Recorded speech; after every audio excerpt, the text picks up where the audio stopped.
Hello everyone, welcome back to my channel.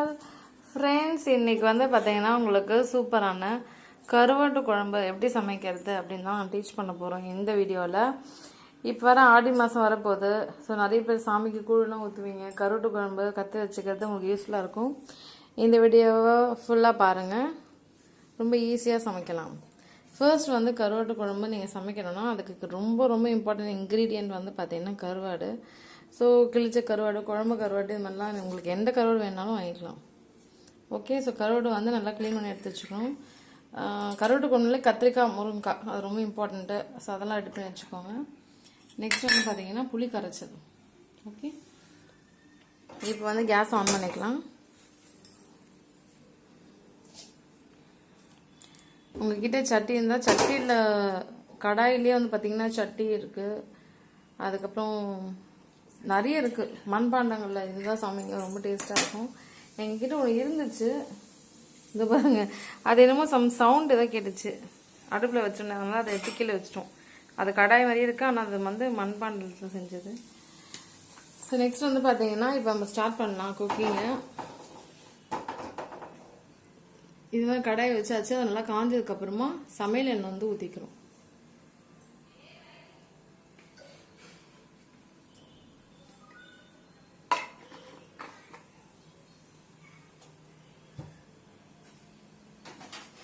எண்ணெய் நல்லா காயணும்.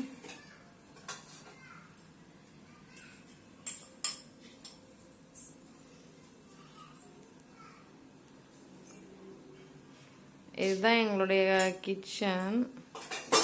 நீங்கள் எங்களோட குக்கிங் வீடியோஸில் மோஸ்ட்லி நாங்கள் சென்னையில் இருக்கும்போது இங்கே தான் சமைச்சு வீடியோ போட்டிருக்கோம். வில்லேஜுக்கு போகும்போது மட்டும் அங்கே சில அடுப்பெல்லாம் ரெடி பண்ணி வச்சுருக்கோம், அங்கே சமைப்போம்.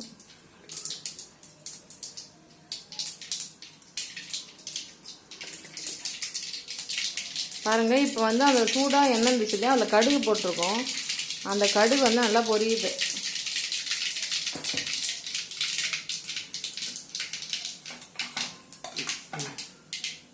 அது நல்லா பொரிஞ்சிடுச்சு. இப்போ வெங்காயம் வந்து கட் பண்ணி வச்சுருக்கோம் இல்லையா, அதை வந்து போடணும்.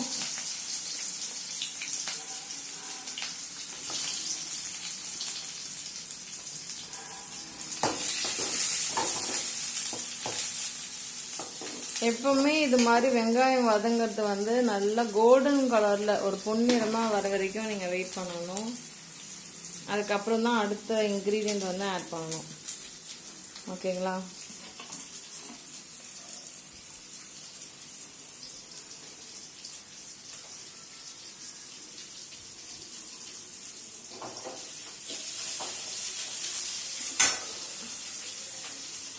இதுதான் எங்களுடைய கிச்சன்.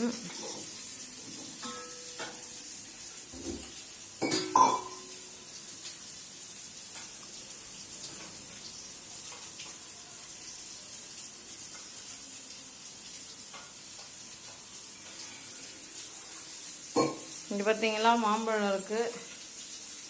நாங்கள் நிறைய ஊருக்கு போயிருந்தோமா, அப்போ வந்து என்ன பண்ணோம்னா அங்கே நிறைய மாங்காய் மரம் தான் இருக்குது. அது மேலெல்லாம் ஏறி நிறைய மாம்பழம் வந்து பறிச்சுருந்தோம். கொஞ்சம் கொஞ்சமாக சாப்பிட்டுட்டு இப்போ இல்லை, 3 பீஸ் தான் இருக்குது. அதுவும் இன்றைக்கி காலியாகிடும். மறுபடியும் ஊருக்கு எப்படின்னா ஒரு 1 வீக் வச்சு போனால் இந்த சீசன் முடிகிறதுக்குள்ளே மறுபடியும் ஒரு 2 மூட்டை மாங்காய் எடுத்துகிட்டு வந்துட்டு மாங்காய் ஊறுகாவும் போட்டு வைக்கலாம், இல்லை மாம்பழம் வந்தால் சாப்பிட்டுடலாம். நாங்கள் எப்போவுமே திருவிழாவில் ஏதாச்சும் உப்புச்சாடி வாங்குவோம். இது வந்து ஒரு திருவிழாவில் வாங்கினது. இப்போ அடுத்த திருவிழா வருது, ஜூன் மந்த்து எங்கள் ஏரியாவில் திருவிழா. அப்போ மறுபடியும் ஏதாச்சும் நாங்கள் ஞாபகார்த்தமாக வாங்குவோம். இங்கே பாருங்கள், அந்த ஆனியன்ஸ் வந்து இன்னும் அந்த பொன்னிறமாக அந்த கோல்டன் கலருக்கு இன்னும் மாறல. அது மாறினதுக்கப்புறம் தான் அடுத்ததை நம்ம ஆட் பண்ணணும். அது தனியாக அதை நல்லா வதங்கட்டும்னு சொல்லிட்டு வெயிட் பண்ணணும்.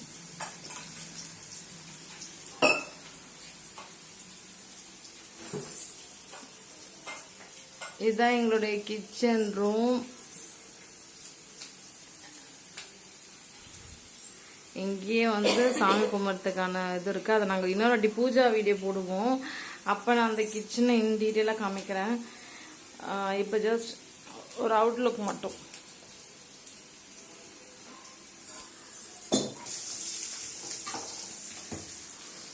எப்பவுமே இது மாதிரி சமைக்கும் போதே ஜன்னல்லாம் இருந்தால் ஓப்பன் பண்ணி விட்டுக்கோங்க. அப்போ தான் நல்லா காற்று வரும்.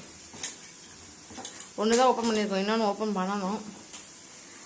ஸோ இப்போ வந்து பார்த்தீங்கன்னா அது நல்லா வதங்கிடுச்சு. ஓகேங்களா, அந்த கலர் மாறினது உங்களுக்கு இந்த வீடியோ இருக்கிறதா பாருங்கள், மாறி இருக்குது. இப்போ நெக்ஸ்ட் வந்து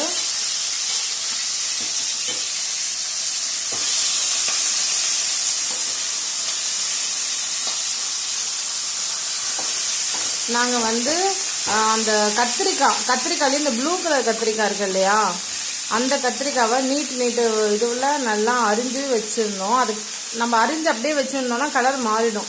அதனால் எப்போவுமே ஒரு கிண்ணத்தில் தண்ணியில் இந்த கத்திரிக்காய் போட்டுக்கணும். அது கூடவே முருங்காவை பீஸாக கொஞ்சம் குட்டி குட்டியாக கட் பண்ணி அரிஞ்சு அதே தண்ணியில் போட்டுருந்தோம். கொஞ்சம் கருவேப்பிலையும் இந்த தண்ணியில் போட்டுருந்தோம்.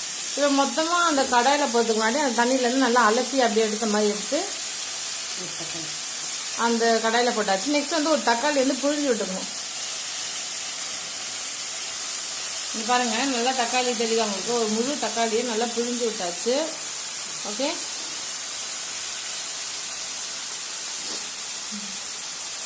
அது உங்கள் இஷ்டம் தான். நீங்கள் தக்காளி நீங்கள் கட் பண்ணி தான் போட்டுவீங்கன்னாலும் கட் பண்ணி போட்டுக்கலாம், அது உங்களோட இஷ்டம் தான். ஒவ்வொருத்தங்க ஒவ்வொரு மெத்தடில் வந்து கருவாட்டு குழம்பு வைப்பாங்க. நாங்கள் இந்த ஸ்டைல் தான் ஃபாலோ பண்ணுறோம்.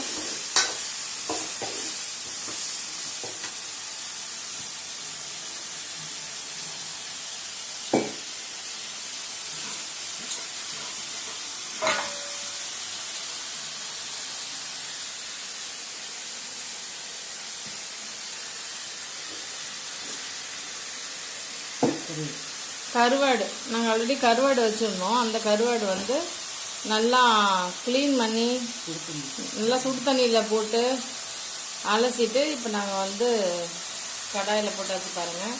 இந்த கருவாடுக்கு பேர் என்ன? எங்கள் ஊருக்கு நாங்கள் போயிருந்தோம். மேல்மருத்தூர் சைடில் எங்கள் ஊர் ஒன்று இருக்குது, அங்கேயும் ப்ராப்பர்ட்டி இருக்குது. ஸோ அங்கே நாங்கள் போகும்போதே கருவாடு வந்து எங்கள் வீட்டுக்கிட்ட வந்து விற்றாங்க. அது என்ன கருவாடுன்னு பேர் மறந்துட்டேன், ரொம்ப லாங் மறந்துட்டேன். அது சரி, அது நல்லாயிருக்கும் அப்படின்னாங்க. பட் குழம்புக்கு நல்லாயிருக்கும், குழம்பு கருவாடு அப்படின்னாங்க. சரி ட்ரை பண்ணலாம் அப்படின்றதுக்காக நாங்கள் இதை வாங்கியிருக்கோம். யூஸ்வலாக நாங்கள் அந்த கிழிச்ச கருவாடு அதெல்லாமே கருவாட்டு குழம்பு வைப்போம், செம்ம டேஸ்ட்டாக இருக்கும்.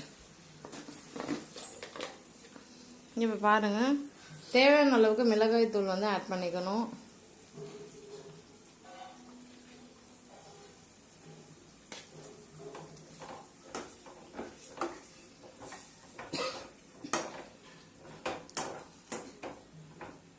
குக் பண்ணுறது யாருன்னு பார்த்தீங்கன்னா எங்கள் அம்மா தான் குக் பண்ணுறாங்க. அவங்க செம்ம டேஸ்ட்டாக குக் பண்ணுவாங்க, நான் நல்லா சாப்பிடுவேன். ஒரு நாள் உங்களுக்காக ஸ்பெஷலாக நானே சமைச்சு ஒரு வீடியோ அப்லோட் பண்ணுறேன்.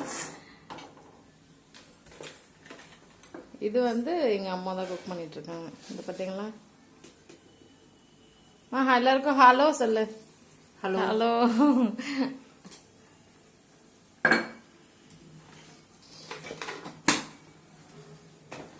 இப்போ வந்து தேவையான அளவு கல்லுப்பும் போட்டாச்சு. போட்டுட்டு என்ன பண்ணியிருக்கோம்னா தண்ணி ஊற்றியாச்சு. ஊற்றி ஒரு கலக்குன்னு கலக்கிட்டோம்னா அது நல்லா கொதிச்சு சுண்டி வரும்.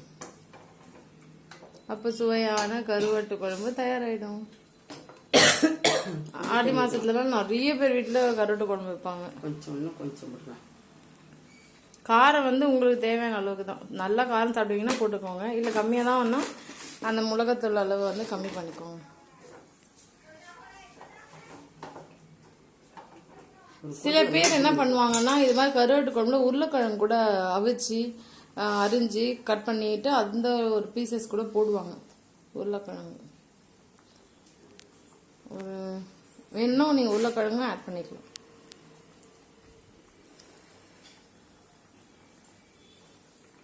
சரிதான் எங்களுடைய கிச்சன்.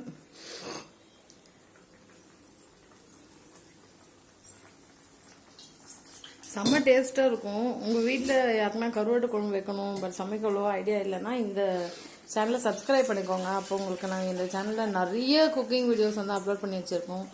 அது பார்த்து நீங்கள் சமைங்க. உங்கள் வீட்டில் எல்லாருமே சூப்பராக இருக்குது டேஸ்ட்டுன்னு சொல்லுவாங்க. கண்டிப்பாக ட்ரை பண்ணி பாருங்கள். நீங்கள் ஏதாச்சும் சொல்லணுன்னா கமெண்ட் செக்ஷனில் கமெண்ட் பண்ணுங்கள், நான் ரிப்ளை பண்ணுறேன். உங்கள் டைம் ஸ்பெண்ட் பண்ணி இவ்வளோ பொறுமையாக வாட்ச் பண்ணதுக்கு ரொம்ப ரொம்ப தேங்க்ஸ். நல்லா கொதிக்குது. கவுச்சி வாடை வரக்கூடாதுன்னா லைட்டாக நீங்கள் மஞ்சள் தூள் கூட நீங்கள் வந்து போட்டுக்கலாம். ஓகேங்களா?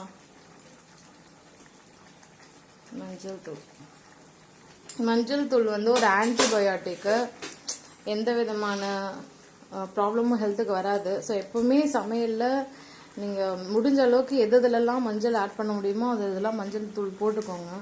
ஹெல்த்துக்கு ரொம்ப ரொம்ப நல்லது.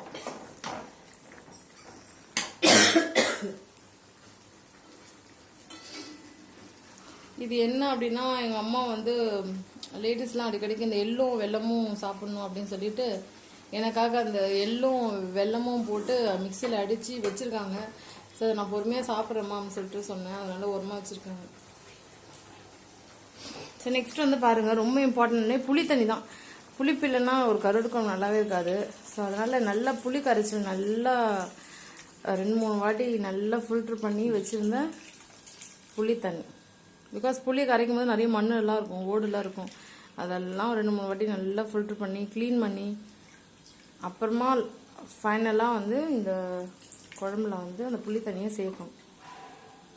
ஏன்னா கருவாட்டு குழம்புனாலே ஒரு புளிப்பாக இருக்கும், நல்லா தான் டேஸ்ட்டு.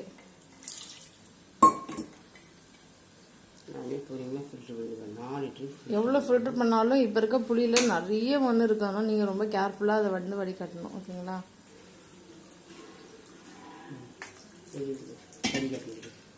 முடிஞ்ச அளவுக்கு புளியெல்லாம் பிராண்டடாக சூஸ் பண்ணுங்கள். அவங்க அதில் அவ்வளோ மண் இருக்காது. பட் லோக்கல் மார்க்கெட்லலாம் வாங்கினீங்கன்னா அதில் நிறைய மண் இருக்கும். அது ஃபில்டர் பண்ணுறது கொஞ்சம் கஷ்டம். ஸோ பார்த்துக்கோங்க, நல்ல இடத்துல நல்ல புளி வாங்கி. நம்ம ஊரில் வாங்கின புளி அதனால தான் அப்படி. இப்போ பாருங்கள், இந்த குழம்பு கொதிச்சுட்டு இருக்குது. ஓகேங்களா? இது நல்லா கொஞ்சம் சுண்டி வரணும். ஒரு 5 minutes வெயிட் பண்ணால் நல்லா சுண்டிடும். அதுக்கப்புறமா ஆஃப் பண்ணிக்கலாம். ஸோ எத்தனை பேருக்கு இந்த வீடியோ பிடிச்சிருக்குன்னு மறக்காமல் கமெண்ட் செக்ஷனில் கமெண்ட் பண்ணுங்கள். கண்டிப்பாக நாங்கள் போகிற வீடியோஸ்லாம் எஸ்பெஷலி குக்கிங் வீடியோஸ் உங்களுக்கு ரொம்ப ரொம்ப யூஸ்ஃபுல்லாக இருக்கும். ஸோ நிறைய பேருக்கு ஷேர் பண்ணுங்கள் இந்த வீடியோவை. சப்ஸ்கிரைப் பண்ணிக்கோங்க. ஓகே? எப்போவுமே கிச்சனுக்குள்ளேயே இருந்து சமைச்சு காமிச்சு உங்களுக்கு போர் அடிச்சிருக்கோம். ஸோ நாங்கள் எங்களுடைய வில்லேஜ் சைட்லலாம் போயிட்டு இன்னும் ஒரு டிஃப்ரெண்ட்டான ஒரு பிளேஸில் கண்டிப்பாக உங்களுக்கு நாங்கள் சமைச்சு காமிக்கிறோம். ஸோ ஃப்ரெண்ட்ஸ், அப்புறம் நான் என்ன சொல்லணும்னா, இங்கே ஒரு கூடை இருக்குது பார்த்தீங்களா? இந்த கூடை வந்து நாங்கள் பாரிஸில் வந்து வாங்கினோம். பாரிஸில் அது வந்து பார்த்தீங்கன்னா 150 rupees தான் இந்த கூடை. ஓகேங்களா? இதுவே வந்து நாங்கள் பக்கத்தில் எங்கேயாச்சும் எங்கள் வீட்டுக்கிட்ட இருக்க கடையிலலாம் இதை போய் கேட்டோம் அப்படின்னு பார்த்தீங்கன்னா இது வந்து எப்படியும் 300க்கு மேலே சொல்லியிருப்பாங்க. பிகாஸ் இதனோட பெரிய சைஸு, நிறைய காய் வந்து வாங்கிட்டு வரலாம். நாங்கள் பாரிஸ்க்கு அடிக்கடிக்கு எப்படின்னா போவோம், மந்த்லி ஒன்ஸ் கூட போவோம் ஏதாச்சும் வாங்குறதுக்கு, ஷாப்பிங்க்கெலாம். அப்போ வந்து பார்த்தீங்கன்னா அங்கே கம்மி ரேட்டுக்கே கிடைக்கும், ஹோல்சேல் கடைங்கள்ல. ஸோ அதனால இது வாங்கினேன். 150 தான் சொல்கிறாங்க அப்படின்னு சொல்லிட்டு. ஸோ இப்போ வந்து பாருங்கள், இப்போ வந்து பாருங்கள் பூண்டு போட போகிறோம். ஃபைனலாக வந்து பூண்டு வந்து போட போகிறோம். ஓகேங்களா? எப்பவுமே கருவாட்டு குழம்புல பூண்டுன்றதை ஆட் பண்ணுவாங்க, அதுக்காக தான் பூண்டும் போட்டாச்சு. இப்போ குழம்பு நல்லா கொதிக்குது பாருங்கள்.